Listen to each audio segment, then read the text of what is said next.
Hey guys, this is Emily with Bold and Badass Fitness, and today I'm coming at you with a story about possibility. I've been thinking about possibility a lot, so this story really stood out to me today. And I read this, a man was talking about how he gives these fundraisers for at-risk youth, and he hosts them at this huge ranch house that belongs to a friend of his. And he was saying the last time he held a fundraiser, his friend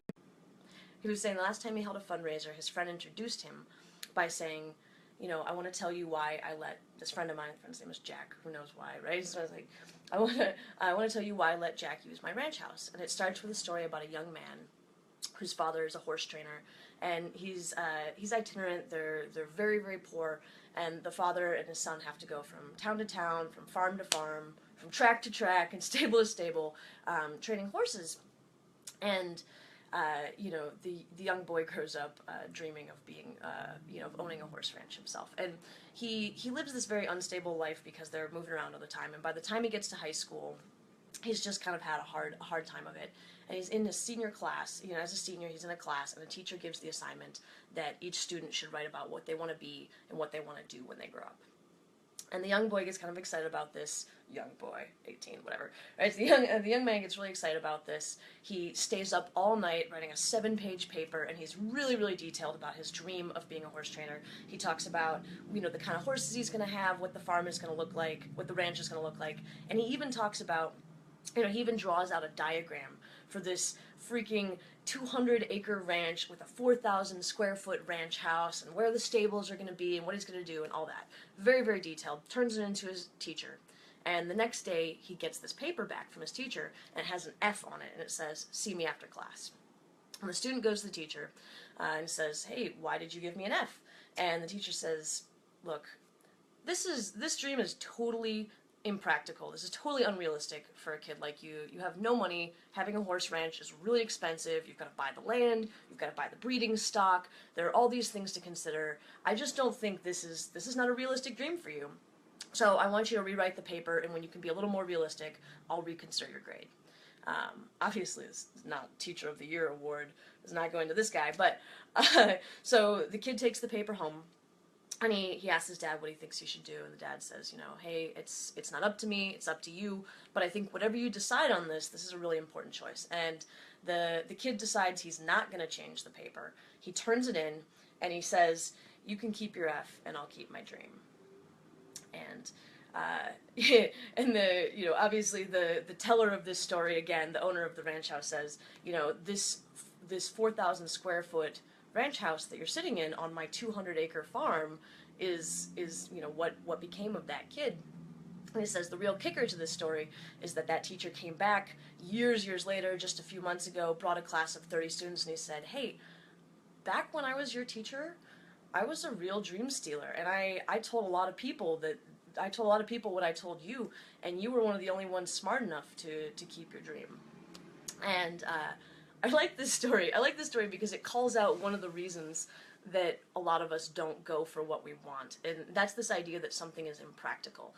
Sometimes this is true. I'm not saying we should never be practical. Sometimes your dreams are impractical, maybe, but I think the vast majority of the time, practicality, realism, is an excuse that we use not to go for things. And this has come up a few times recently in my life. I was talking to a friend of mine who's going on this incredible dream trip. She's about to spend 3 weeks in India. She's going to go visit Amma, the hugging saint. I could not be happier for her. I think this trip is so cool. And I was telling her that today, that I think doing something like that is the kind of thing that most of us would come up with a reason not to do.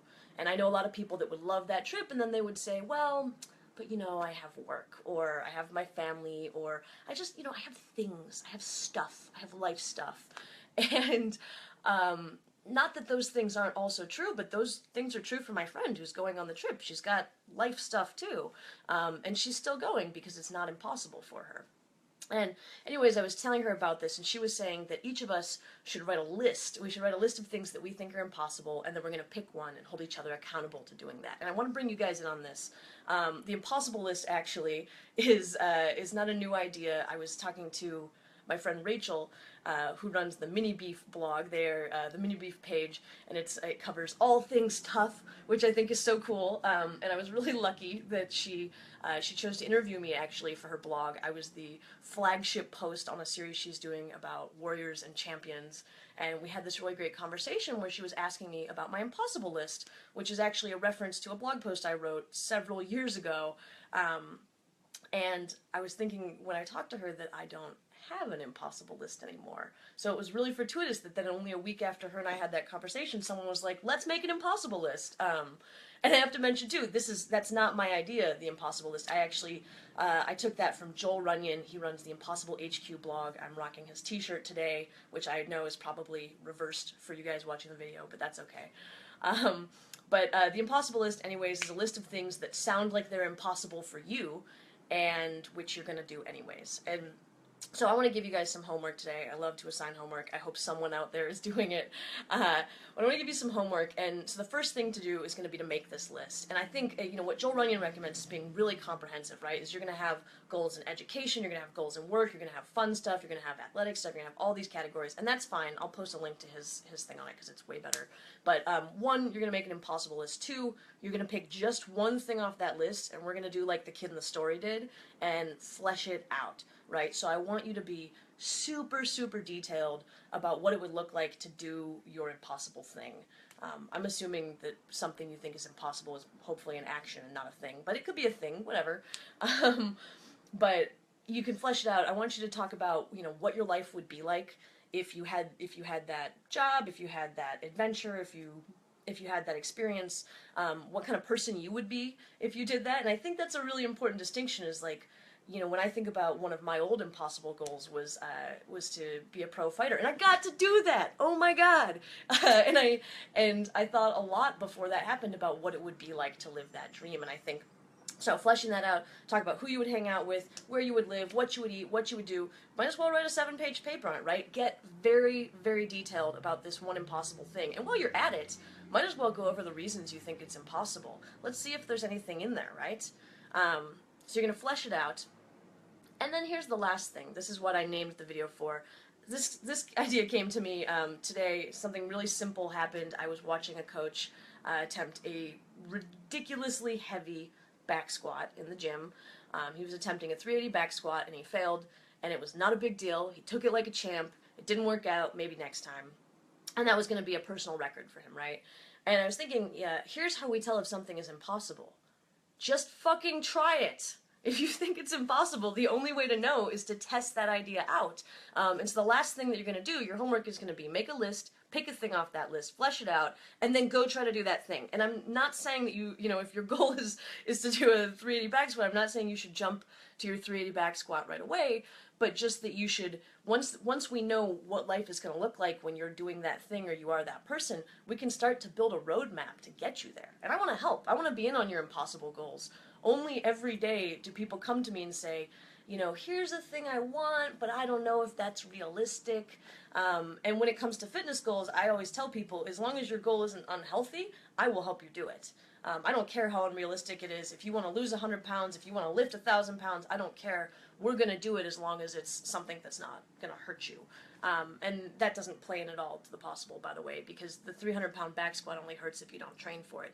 Being a person who lifts heavy, that's a lifestyle. That's a mentality. And the only difference between us and the people who are doing those impossible things, people like my friend who's going on this trip, the only difference between her and the people who say that that's unrealistic is that she's doing it.